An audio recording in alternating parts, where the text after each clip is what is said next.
What's going on, guys? The Arid Lord is here. Welcome back to another vlog, TV vlog, drama television vlog.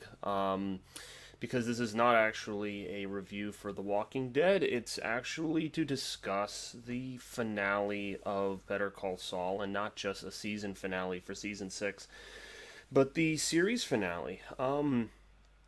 I got two unique images here from the season, as I do with The Walking Dead, just to kind of put relevant images to what I'm talking about. So this is the final artwork for the finale of Better Call Saul, and then the overall poster for season 6. Um, yeah, I wanted to make this video because I felt like this series ending was a pretty momentous occasion. I mean, the Breaking Bad universe is one of the most highly regarded TV universes out there, um, and I just wanted to give it its due diligence and give you guys a review. I haven't been consistently doing these, but in the history of my channel, I actually did cover the Saul universe. Going back to season 1, I actually did review vlogs with my college friend Jack, and then P Dog, as he's known on YouTube. And we used to do collaborations on those vlogs, like when each episode of season 1 came out. I don't think we did like a season 2 finale wrap up kind of deal. And then I stopped doing them for season 3, and then I believe I did a few reaction videos to season 3, actually, because me and my brother started watching it together, and we wanted to see what was going to happen in the season 3 finale. We thought that was going to be pretty momentous. And then I didn't really cover anything Saul related once seasons 4, 5, and 6 came about. So I pretty much just did it for the first half. Actually, there might have been a vlog or two out there where I just like talked about it and covered it, but it wasn't consistent. I mean, The Walking Dead was the consistent channel, the consistent medium that I discussed. But I wanted to talk about this because so much about this year has for me has just been a lot of changing circumstances and things. I mean, obviously you guys have never seen this room before. I'm in a totally brand new location, from where I was previous, in my old apartment. So even this location is kind of like, oh, okay, like this is, I realized, like, when I started the video, I was like, oh, um, this is the first video of this kind that I'm filming, and I'm just moving my microphone here so I make sure it's it's actually picking up my voice. But yeah, a lot of shifting things just across the board for a lot of different areas of my life, and I realized that a lot of the shows that I've been following are also reaching the end. I never covered it on this channel, but I watched the finale of the series finale of Ozark back in April. That show ended. um, I thought that Stranger Things season 4 was the final season, but that's going to be season 5 in like 2 years, whenever they decide to release that. Um, and then obviously the two big ones for me, essentially the only two TV shows I really covered on this channel, were Better Call Saul briefly, and then obviously The Walking Dead ends this fall. Now, The Walking Dead's different because we're getting episodes from different shows. Isle of the Dead with Negan and Maggie, the Rick and Michonne series that's finally announced, which is like the big thing for me. So even when The Walking Dead main show ends this fall, for me, it's really not going to end until I know the fate of Rick Grimes. So, it's like a to be continued kind of thing. But yeah, I mean, just on the surface, a lot of things like the TV shows in my life are. It's funny how they're almost following the shifting things that are going on for me personally, which are cool. And so I wanted to take the opportunity, just because I've been following Better Call Saul since my sophomore year of college, and I was even texting my friend Jack and was like, Yeah, I remember when we were in our common room and watched the pilot episode of Better Call Saul, and actually our freaking cable cut out at the end, and we didn't get to see the reveal that Tuco was at the end of the episode and pulls Saul into the house, and that video is still up. I'll actually leave it in the description where like we don't even know, and our P Dog does know because he saw the whole episode, and he's like, wait, you guys don't know about and then like live we looked it up, and it was a very funny memory. I was just kind of pulling into the memory bank for that one, so I'll leave that was all captured live. Our faces weren't in it, but like you could hear our reactions, audible. Um, so yeah, man, like this I gotta say for this show, I'll review the episode itself, the final episode 13, but then also just the series. But like this series has just always been so consistent in terms of quality. Like it's just so rich in everything from the performance, from the actors and the set pieces and the locations and the attention to detail, and there's always a unique camera shot just from like a filmography point of view. The way Vince and Peter manipulate lighting and angles and symbolism. It's some things that you don't even notice and other people point it out, and it's figured out after the fact, like things that it's there's always hidden meaning like every shot is so meticulous, and I just appreciate, as a content creator myself, not just on YouTube but the writing that I do on the side, like I just really appreciate that kind of attention to detail. That's it's just, it really shows that you care about this universe, and that you're putting like every ounce of your strength and wanting it to be both entertaining and believable at the same time. I really appreciate that. And it just makes for such an, like, you just feel like you're in it. Like, it just feels, you can envision being thrust and jumping into this world, and it's just so damn fun. It's just so damn fun, and I've looked forward to it very much. Every Monday, pulling up the past couple of Mondays, jumping in and watching these episodes of Better Call Saul, and even previous. I mean, because it had been a 2-year wait. I remember it was right around when the pandemic hit, and then it was 2 years waiting for season 6. So it's felt longer because COVID delayed it. It probably would have came out sooner if had not for the delays. But just a really amazing show up and down the board. And I was hoping that they could stick the landing, because I'd say Breaking Bad's finale really stuck the landing with Walter White. He didn't deserve really to, he didn't deserve to survive that. But there was almost like a little redemption for him when he saves Jesse's life. He pretty much accomplishes what he wanted to accomplish. He gives the money to his family, he saves Jesse's life, takes out Jack Welker and those crazy Nazi guys. And so there is, even though he's destroyed so much around him, he finds some way to wrap it up. And I felt like the same thing kind of happened here. And originally I was adverse to Saul just going to jail. I was like, oh, like, I just felt that would be too predictable, because it's what he's been avoiding every single time we've done the flash forward scene. It's what we've been avoiding. And I just really, I was like, oh, I don't want him to get caught. Like, I want, like, something better for him. But at the end of the day, like, what is that? What is something better? Like, he would just be in hiding for the rest of his life. Like, there is no resolution in that. That's the thing. And I think when they thought about that, Vince and Peter were probably like, if we don't have him get caught, what's the alternative? What, he just shows up on Kim's doorstep and has some sort of teary apology, now that we know that Kim survived the whole series, Breaking Bad and Saul.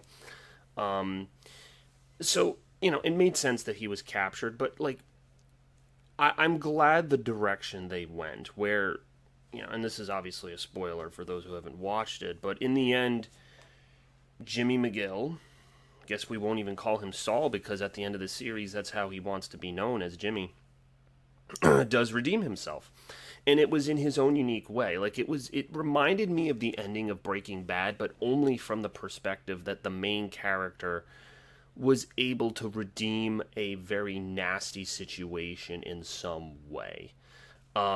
Because we see in the first interrogation where he gets into Saul mode, he calls, and I thought it was hilarious that that lawyer that he was like, what was it? Was it Petty with a Prior? Like the the guy from season one, that like his old like lawyer buddy, that like they weren't friends, but they were like lawyer pals, and like he's his defense. I thought that was pretty hilarious. But in that first interrogation, like he's in full on Saul mode. He's playing the victim card. Like, hey, like, well, first of all, Marie Schrader being in this, I did not expect. Like, of all the characters for them to bring back, I did not expect Marie to be in this. And honestly, I think Skylar is the only Breaking Bad character, now that I think about it, who didn't get a cameo. Obviously you could say Walter Jr., but why the fuck? What reason is there for him to be in it? And I guess you could say the same for Skylar, but yeah, now that I'm thinking about it, because even Hank got a cameo, back in the early, the past timeline, he got a cameo. Walt and Jesse got their cameos in a bunch of different episodes. Walt got his cameo in this episode. Jesse wasn't in it. Yeah, like I was just surprised that Marie of all characters was, got her, and she had like a large speaking role. Like she gave a big speech about what Hank and Steve being dead, like the impact of that. And it just it was almost 10 years ago that aired. Like just think about that. It was 2013, fall 2013. I just started college when that episode aired, when Hank was murdered in the desert by the neo-Nazis. Like that's just, it's wild to me that almost like this show has gone on so long. Like or not that the show, but like the universe of Breaking Bad and Better Call Saul, like the whole universe has stretched this long. And so back to my original point, he's in full-on Saul mode. Like, he's like, oh, I was a victim of Walter White. They brought me out to the desert, put a gun to my head, which is a scene, it's funny because we as the fans bring that scene up a lot because that's where he name drops Ignacio, that's where he name drops Lalo. And at the time, I'm pretty sure, and I think even Vince said this, that, Lalo doesn't even have to really be a character. He wasn't even sure if he was going to make him a character, and then they did, and I think Peter convinced him, and then Tony Dalton just brought that character to life. And so he's being in full-on Saul mode, like he's like, oh, I was a victim, like he's in his mode. And that guy, I forget his name, the one that his lawyer buddy, is his advisor counsel. Like, Saul's representing himself. Like, I was, like, kind of laughing to myself. Like, he's so cocky. Like, he is going to represent himself. He is going to get himself out of this situation. And the whole series, we've seen him overcome odds by cutting corners. And it's the same thing with, like, Walter White. Like, Walter White's scientific knowledge and just street smarts and brain smarts get him out of, impossible situations. And in the end, for both of these characters, for both of their endings, they had to do something slightly different in order to bring about a better outcome for themselves and others. And it was a really nice twist that Jimmy bringing, like, it was fake. Because originally I was like, wait, what evidence does he have that would implicate Kim? Like, is he gonna say that, like, Kim killed Howard? Like what from that, like, what is he gonna say that's going to change something? Like, I was trying to think, like, as the scene was rolling, and then it was cool because he has the line, "It's showtime, folks." And that's where the series began. If you guys remember, the very first scene of Better Call Saul is when he's standing in that, I think it might be the same courtroom. It would obviously be great symbolism if it was. And he's defending his client, and I think he's using some wheeling and dealing tactics. And this is the opposite, where he tricks the audience, because he starts out by saying that, like, I was a victim of Walter White. And then he goes off and says, actually, no, like, I helped Walter White. Walter White would be dead if I didn't, set him up with Gus and the connections. Like, and that, like, we as the audience know that, but he's admitting everything. And then the big thing that he admits, like, obviously he admits, like, he talks about the Howard stuff briefly, but the big thing that he admits, which was, like, for me, a crazy, I was thinking it in the back of my head, like, will he mention Chuck? Because Chuck does get a cameo scene, which talks about the symbolism of this episode with the time machine, which I'll get to. And he talks about how he manipulated the malpractice thing, which that is what led Chuck to kill himself. So Jimmy very much was, like, basically killed his brother. I don't think they charged him with that. It was all the Walter White stuff that ended him up in jail.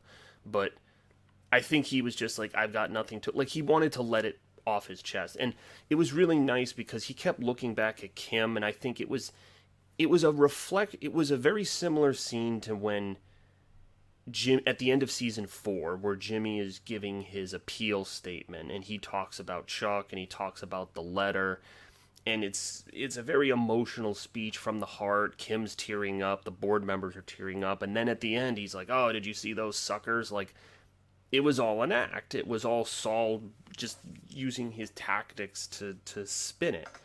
But this was the opposite, where he actually tricks us, but in a better way, because we're thinking, oh, he's got some trick up his sleeve. Like, what's the trick? Like, how is he? Because I was thinking to myself, like, is he going to drop some bombshell that's going to get him out of trouble? Like, he already lowered his sentence to 7 years. What is he going to, like, does he have some, because that's the thing, like, he lowered it from, like, 1,000,000 years down to 7, which was already a huge accomplishment. And then I was thinking to myself, does he, because when he's on the plane and he's like, I've got some information that Kim will, like, blah, blah, blah, blah, blah. But, he was prepared, and it's funny. I think he was prepared to go full on Saul mode and fight this thing to the bitter end. Play the victim card, get the least amount of time, being, like, I remember he was talking about, North Carolina with the, with the blueberry ice cream or whatever freaking ice cream he was talking about. He was prepared to go down that route. I think what changed everything was when he heard that Kim gave her testimony about Howard. And I think it was, like, a part of it was, like, loyalty to her. And I think doing that, it was an awakening of the old Jimmy. It was almost like an arc. It was like Jimmy to Saul to Gene, and then back to Jimmy. And it essentially happened in, the course of an episode. And I think in the last episode, Gene pushing the absolute limits of his schemes and almost begging the universe for him to get caught. I think that forced him to do the ultimate soul searching. And then when he finds out what Kim did, there's even more soul searching that he does. And it's like, you know what, like, and it brings us back to the time machine metaphor, because the episode starts out, like, I was surprised. It's actually a flashback to the desert scene where Mike and Jimmy are hauling the $7 million to bust Lalo out of jail. And he has a conversation with Mike about, like, we could steal the money, we could use it to buy a time machine, but if you had a time machine, where would you do with it? What would you change? Like, is there one, like, what's one event in your life you would go back to and change? And Mike's answer is, if you guys didn't pick up on this, Mike is alluding to what killed his son, because Mike took police bribes, and that was something that set a bad example for his son, and those were the events that cascaded into his son getting killed in the Philly PD system. At least that was my interpretation of it. I mean, that's not like fully revealed, but like if you connect the dots from the information we know, that's my assumption. Um, and then a couple of other characters, this is asked. He asks Walter White this because there's a flashback to them being in the basement of the vacuum repair guy. And I didn't know if Walter was going to give an actual answer, but he does, and I actually forgot. I was like, oh yeah, Jimmy doesn't know this about Walter White, about the gray matter, about him getting pushed out by Gretchen and Elliot. And Walter gives. So that's the thing. Like both Mike and Walter gave truthful answers to something in their past where it cascaded and led to all of the events that unfolded.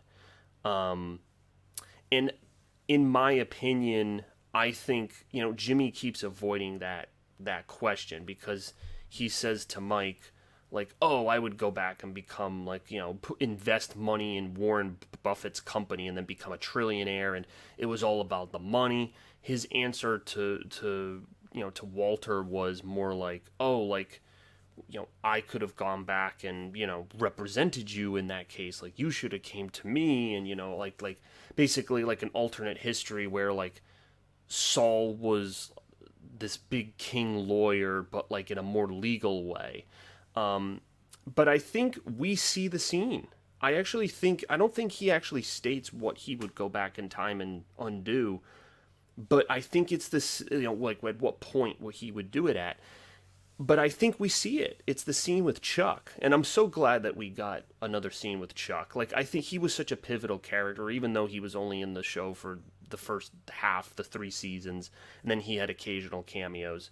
Like, that, it was the scene where he was bringing Chuck all of his food and supplies and stuff, and Chuck's like, oh, you didn't have to do that, blah, blah, blah. Like, I think that moment to, spend more time with him and try to, show a genuine lawyer side. Now, there was always Chuck trying to bring him down and Chuck not wanting Jimmy to be a lawyer, but I think without stating it, like, he would have tried to have solidified and mended that relationship with Chuck, because so much of Jimmy becoming Saul came of the deterioration of his relationship with Chuck and everything that happened there. And I like that. And then you see the book that Chuck was reading, and that question, and that's why I also think that's the point, because Chuck was reading an H.G. Wells book, Time Machine, and then that's why Jimmy asks that. It's from that moment with Chuck, and it's like, it was like a cool reveal. And it was this motif that ran throughout the episode, and then it's probably in Jimmy's head when the thing with Kim happened, and he doesn't even want to be known as Saul. Like, at the end of the episode when he's on the prison bus, like, all those guys are like, that's Saul, and he's not. The old Saul would have embraced that, which is what he did with, as Gene with the taxi driver. He was embracing the scams. Like, he got discovered as Saul, but then he's like, yeah, I'm going to embrace this and take it to the absolute, be the scammer and take this to the absolute, umph degree. But it was the opposite, where he's like, no, like, I'm going to stick to being the good person I know I can be, and who Kim always believed he could be, because there were so many times in the series she was like rooting for him to make those right decisions. There's a couple scenes in season 2 when he's working for Cliff Maine where she wants him to do things the right way, the proper way, not cut corners, not be slipping Jimmy. So it's always that war, like, will he be slipping Jimmy, or will he be better? Like, it's always been that Jekyll and Hyde, and which one is truly going to take over. And I think, the good Jimmy takes over in the end, but it doesn't yield to the greatest result because he's in jail for probably much longer. I think it was like 80 something years it was alluded to. I don't know if I had to rewatch the scene, but he's probably in there for life. Like the 7 years is gone. And it was cool to have a throwback to Kim and Jimmy smoking. It was really cool to see like a scene between them. Like you had the courtroom scene, but it was really cool for them to have a final moment together. And that's pretty much where the series ends. Like them having the moment, and he watches her, walk out the back, and I think she didn't need to say it, but I think if she was going to say it, she would have said, like, I'm proud of you. And you can see it on her face in the courtroom where he's saying all this stuff, that I think she's just proud of him. Like, she knew this was in him all along, but it's unfortunate. Again, a very similar mirror to the scene between Walter and Skylar, where Walt finally admits that he did all of the meth drug empire stuff because he liked it. He was good at it. It was his thing. He was the king of it. There was no Gretchen and Elliot. Like, it was his thing. He was the king. And he never admitted that to Skylar. He always lied and said he was doing it for the family. Like, he was always lying, but he admits the truth in their very last moment together. And she's, you can see on her face, she's relieved, and like, he finally admitted it. But it's too late, essentially. It's too late. The damage has been done. And the same thing happens here. Like Kim, sees that Jimmy has finally told the truth, admitted it, and acted as he should have acted all along. But, it's too late. Just similar to Walter White, it's too late. And I think it's fucking hilarious that he's making the Cinnabon stuff even in prison. But it seems like he has a pretty good setup. Like, all those prison guys are either old clients of his or people, like, criminals that knew criminals that Saul represented. Like, he was Saul for so many years. Like, he's got a reputation. Like, they're all chanting his name on the bus. Like, for me, I'm like, yeah, his fate wasn't terrible. Like, he's with a bunch of guys who love him for being the sleazy lawyer, even though he doesn't want to be remembered as that anymore. And I'm sure Kim will occasionally visit him, as she did at the end of this episode, because, they're on better terms now that all the dirty laundry has been released, all the negativity's been released, the truth is out there. They've unburdened themselves, both of them. They've both confessed in different ways. And so, yeah, he'll probably just grow old and die in prison, but I mean, I don't know if...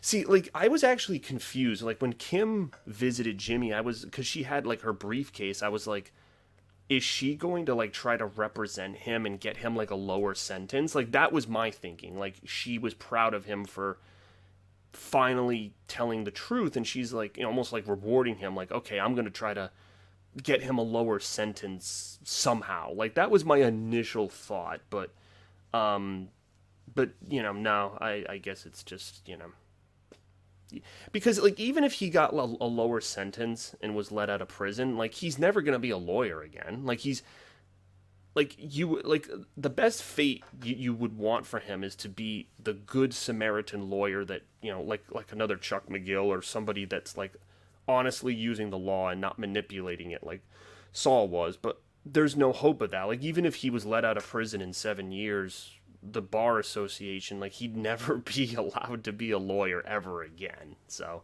he's either doing Cinnabon shit out of jail, or he's doing Cinnabon shit in jail, or selling cell phones like he was in season 4.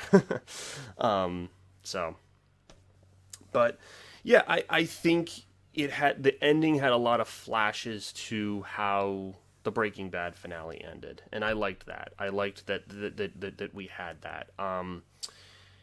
And it was enjoyable. Like, I think it was a good ending. I think, I think him dying wouldn't have been a good ending, because, it would have just been, like, tragic. Like, okay, like, he didn't learn his lesson. Like, that was it. That was just the end. It was just like a cut to black kind of thing, like a Sopranos cut to black. But no, like, I think And Vince has said this. He's alluded to this. Like, is Jimmy worthy of redemption? Well, the answer was revealed as yes. Yes, Vince Gilligan believed that Jimmy McGill was indeed worthy of redemption. And in the court, in front of the judge, with the law, basically, it's almost like the spirit of Chuck was there, because that was the court, the law, Chuck's sacred place. And Jimmy, almost like he's in church, confessing his sins before God. He's just confessing before the gods of the law, and saying, here's what I've done. I am, Jimmy McGill, and I, did these things. So, and I liked it. I didn't have any problems with it. I think for me, I'm just sad that the show's gone. Like Saul gone. Like, I'm just sad that it's just over. Like, it was going to be over no matter what the ending was. I had some vain hope that maybe Kim and Jimmy would somehow end up together, because I know they care about each other at the end of the day. I guess they kind of did with that final scene. Again, I don't know how often she'll visit him, but it definitely seems like they were rekindling something. Like, something was rekindled there. There was a moment where she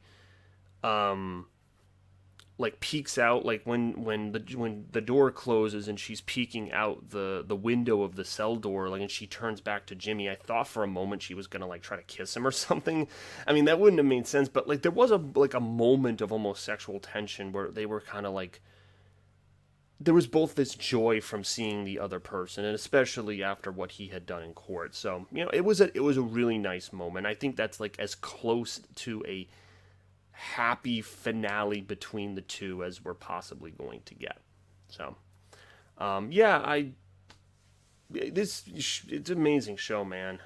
Just sad it's gone, because shows like this come out once in a generation, and to have watched the new episodes every single time they came out, and have followed this thing since 2015. I'm probably gonna have a much bigger soliloquy when The Walking Dead ends, because I've been watching that for longer than the Breaking Bad universe. It's just really wild. Just that it's a show that's followed me through so many different phases of my life, and it's just been quality. And as a writer, I've taken so much inspiration by how much specific detail they put into every fine feature, and that's really inspiring. And so, congrats to the cast, the crew. I know some are up, the show's up for Emmy nominations. The actors won some awards this past weekend. All well deserved. And I don't know, like, is there a chance that we'll ever see some more stories from the Breaking Bad universe? I don't know, because AMC has no problem right now milking the ever-living fuck out of The Walking Dead. Like, because I just told you at the beginning of this vlog, The Walking Dead's ending, but we're still getting Isle of the Dead with Negan and Maggie. There's a Daryl spin-off show with just Daryl, too. Then we have the Rick and Michonne series. Tales of the Walking Dead has been coming out recently. I haven't been following it. I've heard that some of the the 2 episodes that have come out so far have been pretty disappointing. So unless there's some CRM thing or some big universe related thing, I have no fucking reason to watch it. I'm getting more meticulous with that. Like, for me, it's like the main 2 things I'm going to watch is the rest of the Walking Dead, the Rick and Michonne. Maybe I'll check. I mean, Negan is one of my favorite villains of all time, so maybe I'll check out the Isle of the Dead, Negan and Maggie stuff. But so they've got like 4 or 5 freaking spinoffs. Like, they're milking the ever living shit out of The Walking Dead, and you can see by doing that the quality isn't all there. Not to mention they still have Fear the Walking Dead that's somehow going into its 8th season, and for the Breaking Bad universe, they haven't done that. They got 1 spinoff, which was Better Call Saul, which you could very well argue some people could make the argument that Better Call Saul is better than Breaking Bad. You could easily make the argument for either. But like, if I've seen some comments saying like, oh, they could do a Gus Fring spinoff, because there's a lot of mystery surrounding like who he was, like, in his younger years when he was in Chile. There's been, like, all these theories about him being in this dictatorship government that had dealings with the Colombian cartel that overlapped with the Mexican cartel that obviously Don Eladio was in charge of. So there's potential with Gus. Like, that is one character I think that could work with. Although, like, we've already had Gus in the main show in Breaking Bad, and then he got a lot of backstory cameo. Like, there wasn't, like, backstory, but he got a lot of solo one-on-one scenes in Better Call Saul, seasons 3 and beyond. Like, he was in it a lot. So maybe it would be overkill to make a Gus Fring spinoff. So I don't know. I mean, they could do it if they want, but I almost think Peter and Vince are smart enough to say no and realize that they've got the perfect amount. You know, it's almost like you eat a meal, a meal prepared by Gordon Ramsay, and it's just the perfect amount. It's the perfect portion. You don't want to add one more dessert or one more this or one more that, because it would kind of sour what's already there. Like, the portion is just right. And I think us as viewers have a hard time letting go. And we're going to miss this universe. Like, we're going to, as the fans, we're going to say, hey, I want to spin off with Nacho, or I want to see Howard becoming a lawyer with his dad at HHM, or I want to freaking, you know, like I said, the Gus Fring, what was he like as a child, and how did he grow up in Chile and get into that whole thing? Like, it's warranted that we would want to see all of that. But I think we have enough of it. I think Better Call Saul was the perfect almost sequel, prequel to the Breaking Bad show, and that show on its own was an amazing show. And I think it's finally time to, call it, and some of these actors are getting up there in age. I mean, you saw it, some of the scenes with Aaron Paul and Bryan Cranston, and even Bob Odenkirk. I mean, the dude had a heart attack while filming one of the episodes. I mean, thank God he recovered from that. Obviously for his health and well-being, that's the first priority. But Peter Gould said that, like, if God forbid something had happened, the show would have ended. We wouldn't have received any episodes beyond episode 8. Like, 9 through 13, it would just have been oblivion. Like, I don't even know if there's ever been an instance of that happening where a character just dies and the whole thing has to change. House of Cards, that kind of happened because of Kevin Spacey's allegations, but I'm just, thank God for his health, and thank God for the show that didn't happen. But all these actors are old, is my point, and they probably want to move on and do other projects. Even for the better people, even for the actors who've only been in Better Call Saul, they've been doing this since 2015. I mean, it's a long time. 7 years. It's a very long time to be in one show. Other than The Walking Dead and Game of Thrones, I can't think of too many other, there's obviously other shows that are just last forever, some comedy shows and stuff. But in terms of drama television, that's rare. And so I think some of them, again, they probably just want to go do other stuff. And they're, especially Bob Odenkirk, because he did Breaking Bad and then immediately went into Better Call Saul. So he's been in this universe doing this role forever. And he's done other projects. He has. But I just think he wants to solely focus on some other stuff. I think, he's kind of like the image that you're seeing right here. I think he's ready to take off the Saul jacket and move on. So, and that's what I said at the beginning of this vlog. There's so much change happening just, in my life and shows ending and stuff. Like, it's a moment of out with the old and in with the new. So, I'm here for it. So, anyway, thank you guys for watching an amazing series. I loved covering it for the vlogs that I made in the past, including this vlog. Let me know what you guys thought. That's it for me. Thanks, guys.